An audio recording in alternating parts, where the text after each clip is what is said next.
महाराष्ट्र के महसूल मंत्री चंद्रशेखर बावनकुळे ने अपने जन्मदिन पर कार्यकर्ता और जनता से मुझे आशीर्वाद और ऊर्जा मिलती है ऐसी भावना व्यक्त की और विपक्षी दल पर निशाना साधते हुए अन्य मुद्दों पर प्रतिक्रिया दी। उन्होंने बताया कि 1978 से कपटपूर्ण राजनीति 2019 में उद्धव ठाकरे ने धोखा दिया, इसलिए 2024 में हमने स्थिर और मजबूत सरकार देकर महाविकास आघाड़ी को झटका दिया। जनता के साथ बेईमानी करने वाले को जनता ने सबक सिखाया। उद्धव ठाकरे और शरद पवार को जनता ने घर बिठाया। कांग्रेस आलोचना पर नरेंद्र मोदी का विरोध किया गया। भारत आघाड़ी का गठन इसलिए किया गया था कि मोदी सरकार आएगी तो दुकानें बंद हो जाएगी। इंडिया गठबंधन राजनीतिक नेताओं का खेल का मैदान था। विकसित देश की नीति के अभाव के कारण इंडिया आघाड़ी टूट गई। महाराष्ट्र में भी उद्धव ठाकरे, कांग्रेस बनाम शरद पवार इसी तरह नजर आ रही है, क्योंकि यह विचार से एक साथ नहीं आए। संरक्षण मंत्री पद आवंटन पर उन्होंने कहा कि 15 से 16 तारीख तक संरक्षण मंत्री पद का मसला सुलझ जाएगा। मुख्यमंत्री अजित पवार और एकनाथ शिंदे के साथ हमारी 2-3 बैठक हो चुकी है। संरक्षण मंत्री पद के लिए काम अंतिम चरण में है। शिवसेना गठबंधन पर कहा कि पुरानी चीजें हटाकर राजनीति नहीं की जा सकती, अब नया शुरू हो गया है। अगर संजय राउत हर सुबह विकास का सुझाव देना चाहते हैं तो उन्हें विकास की बात करनी चाहिए, रोज रोज के ताने बंद करना चाहिए। कराड़ बागों का दमानिया पर उन्होंने कहा कि सरकार को इस मामले में मदद करनी चाहिए। किसी ने मुझे निजी तौर पर नहीं कहा कि मुंडे के खिलाफ कार्रवाई की जानी चाहिए। केजरीवाल पर दोषी ठहराना पर कहा कि इंडिया आघाड़ी लापरवाह है और लंबे समय तक नहीं टिकेगी। इंडिया आघाड़ी का भविष्य खत्म हो गया है। सुरेश धस पर उन्होंने कहा कि 14 तारीख को मैं सुरेश धस से चर्चा करूंगा। संजय राउत पर उन्होंने कहा कि संजय राउत पराजयवादी मानसिकता में पूरे दिन संघर्ष कर रहे हैं, अब उनका समय बुरा चल रहा है। उन्होंने महाराष्ट्र के साथ धोखा किया है, भविष्य में उनका कोई भविष्य नहीं। हर दिन आलोचना करने के बजाय पार्टी का विकास करे। स्थानीय स्वराज्य संस्था पर कहा कि जब चुनाव आएगा तो हम पूरी ताकत के साथ मैदान में उतरेंगे। चुनाव में कार्यकर्ताओं के साथ मिलकर काम करेंगे। बीजेपी एक नंबर पार्टी है। शक्तिपीठ राजमार्गों पर उन्होंने कहा कि शक्तिपीठ को लेकर जो सवाल उठ रहे हैं उन्हें छोड़कर हम आगे बढ़ेंगे। अगर किसानों के मन में कोई सवाल है, कोई शंका है तो किसानों से चर्चा करके ही आगे कदम बढ़ाएंगे। सगळ्यांच्या टीव्ही मीडियाच्या वतीनं तुम्हाला वाढदिवसाच्या खूप खूप शुभेच्छा। काय सांगणार, महाराष्ट्रभरातले पदाधिकारी कार्यकर्ते या ठिकाणी शुभेच्छा द्यायला आलेले आहेत। मागच्या 35 वर्षापासून जेव्हापासून मी जिल्हा परिषदेमध्ये सदस्य होतो तेव्हापासून आई कोराडीच्या महालक्ष्मीच्या या आमच्या पावनस्थळावर मला सर्व कार्यकर्ते आजच्या दिवशी भेटायला येतात। आजही महाराष्ट्रातनं अनेक कार्यकर्ते जनता भेटायला आली आहे। जनतेचं आणि नागरिकाचं कार्यकर्त्याचं प्रेम आमच्यासारख्या छोट्या कार्यकर्त्यावर असल्यामुळंच आम्ही जी ऊर्जा आम्हाला प्राप्त होते कार्यकर्त्याकडनं, जनतेकडनं, त्यातूनच आम्ही पुढे जात असतो। आमच्या वाढदिवसाच्या शुभेच्छा म्हणजे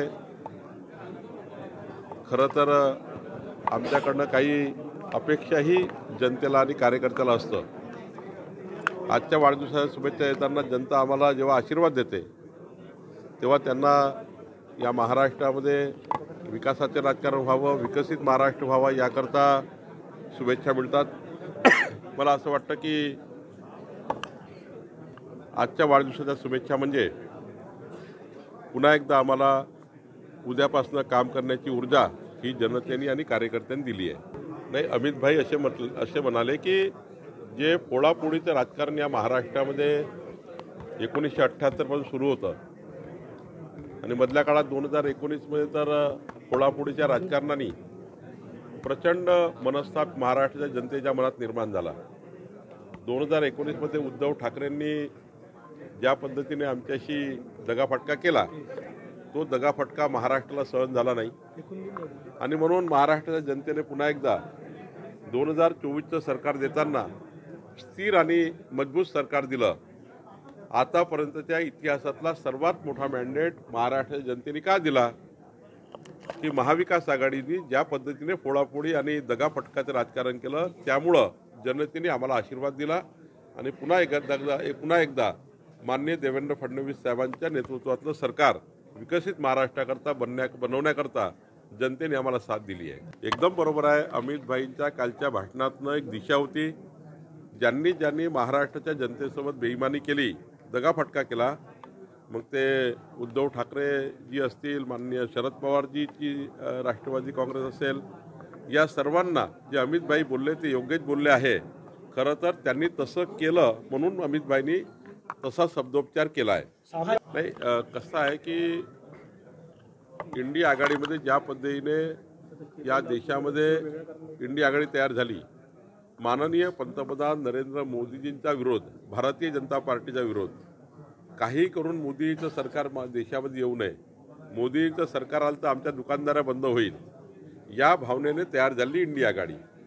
आणि या इंडिया आघाडीचं खरं त्या ठिकाणी रूप काय होतं तर आपापल्या सरकार वाचवणे, आपापल्या मुलांना एस्टॅब्लिश करण्याकरता राजकारणाचा उपयोग करणे.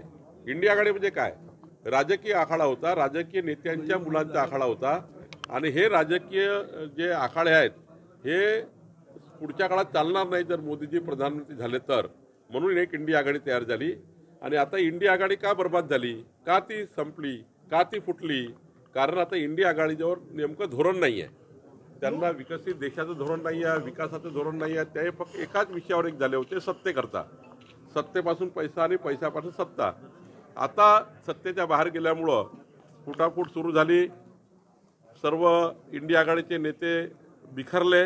आणि आता तर परिस्थिती अशी आहे की महाराष्ट्रात सुद्धा उद्धव ठाकरेजी आणि काँग्रेस विरुद्ध शरद पवारजी या तुम्हाला या ठिकाणी दिसत आहे. कारण ते अविचारी आहेत, विचार गुण एक आले नाही आहे. महायुती मात्र विचाराची आहे, विकासाची आहे. आणि म्हणून आम्ही एकत्र आहोत आणि एकत्र राहू. आता पुन्हा एक बहुमताचा महायुतीचा काळ आला आहे. जुन्या गोष्टी काढून या महाराष्ट्रामध्ये आता काही नवीन राजकारण करता येणार नाही. आता जनतेने विकासाला मत दिला, विकासावर बोलावं. त्यांचे काही प्रश्न असतील विकासाचे किंवा महाराष्ट्राच्या विकासाकरता काही संजय राऊतला सुचवायचं असेल रोज सकाळी, त्यांनी रोज सकाळी जर बोलताना विकासावर बोलावं. देवेंद्र फडणवीसजी यांनी संकल्प केला विकसित महाराष्ट्राचा. मग आता उद्या संजय राऊताकडे ही अपेक्षा आहे की विकासावर काही मुद्दे बोलावे. रोज टोमणे बंद झाले पाहिजे आणि महाराष्ट्राला निश्चित विकासाकडे नेलं पाहिजे. देवेंद्रजी विकासाच्या संकल्पाकरता त्यांना आव्हान केलं आहे. विधानमंडळातून देवेंद्रजींनी आवाहन केलं की कोणी विरोधी पक्षाचा जरी असेल, त्यांनी जरी महाराष्ट्राच्या विकासाकरता योग्य सूचना दिल्या तर आमचं सरकार त्यावर काम करेल. आता मात्र विरोधकाची जबाबदारी आहे महाराष्ट्राच्या विकासाला साथ देण्याची, विकासाला आम्हाला जे काही त्यांच्या मनात असेल ते सुचवायची, आम्ही त्यावर काम करू. असं आहे की तपासामध्ये मी वारंवार आपण सांगतोय, आपण वारंवार विचारताय. खरं तर या प्रकरणामध्ये धनंजय मुंडे ज्याविषयी दोषी दिसतील त्याविषयी सरकार कारवाई करेल, मुख्यमंत्र्यांनी सांगितलं आहे. त्यामुळे वारंवार त्यांनी हे म्हटल्यापेक्षा सरकारच्या तपासाकडे लक्ष ठेवावे, सरकारला तपासामध्ये मदत करावी. सर्व पक्षाच्या लोकांनी सरकारला तपासामध्ये मदत केली. मी तुम्हाला वारंवार सांगतोय की इंडिया आघाडी ही यावरच तयार झाली होती, ती अविचारी होती. आणि जेव्हा अविचारी लोक एक येतात तेव्हा ती जास्त काळ टिकत नाही. मला असं वाटतं इंडिया आघाडीचं भविष्य संपलं आहे. मला माहीत नाही छगन भुजबळ काय बोलले, पण लाडक्या बहिणीची योजना आमचं सरकार पूर्ण सुरू ठेवणार आहे. कोणावरही फार कारवाई होणार नाही. नियमाच्या बाहेर कोणी घेतलं असेल तर त्यांचं ते बंद होऊ शकते. शेवटी जे राष्ट्रवादी काँग्रेसचे नेते आहे, महायुतीचे नेते आहे, जे काही त्यांचं म्हणणं आहे ते अजितदादा वगैरे प्रफुल्ल पटेल साहेब ऐकून घेतील आणि त्यात योग्य निर्णय करतील. नाही, मी 14 तारखेला एकदा सुरेश धस यांना पुन्हा बोलणार आहे, भेटणार आहे आणि त्यांच्याशी चर्चा करणार आहे. दिवसभर काही ना काही वटवट करतात, त्याचा कशाला सामना सांगता? वटवट सुरू आहे त्याची. ते हारलेले आहेत, पराभवाच्या मानसिकतेमध्ये आहे. त्यामुळे त्यांना काही आता दिसत नाही आहे, पुढं भविष्य दिसत नाही आहे, अंधार पडलेला आहे. आणि त्यामुळे कसं तरी आता ते दिवा घेऊन फिरते अंधारामध्ये. ते काही दिसणार नाही, काही होणार नाही, आता काही उजेड होणार नाही. त्यांचा वेळ संपला आहे. कारण त्यांनी महाराष्ट्राची गद्दारी केली, महाराष्ट्राच्या जनतेची बेईमानी केली. त्यामुळं पुढच्या काळात त्यांना काही भविष्य नाही आहे. त्यामुळं रोज सामनातनं टीका करून भारतीय जनता पार्टीला त्या ठिकाणी क्रिटिसाइज करण्याचा प्रयत्न करताय. कुठं सूर्य आणि कुठं दिवा कशाला करता? तुम्ही आपला पक्ष वाढवा भाजपाला टीका करण्यापेक्षा. अशा माझ्या भाजप ही केव्हाही तयार आहे, आताही तयार आहे, उद्याही तयार आहे. जेव्हा निवडणुका लागेल तेव्हा भारतीय जनता पार्टी पूर्ण ताकदीने मैदानात उतरेल. आमचे कार्यकर्ते या निवडणुकीमध्ये प्रचंड यश आम्हाला मिळेल. आमची टीम त्याकरता काम करेल. आता कार्यकर्त्याच्या निवडणुकीमध्ये महायुतीसोबत आम्ही काम करू. भारतीय जनता पार्टी नंबर 1चा पक्ष आहे, पुढेही नंबर 1चा राहील. पण महायुतीला घेऊन आम्ही पुढे जाऊ. NBC न्यूज के लिए रेशमा राठौड़ की रिपोर्ट. बॉस ने मीटिंग बुलाई. बाहर उठो बैठो. तकलीफ उठने बैठने की नहीं, तकलीफ बवासीर की है. बवासीर, फिशर, भगंदर, पाइलोनियल साइंस का आयुर्वेद तथा आधुनिक लेजर से उपचार. कॉल या विजिट करें www.pilesfistulacure.com.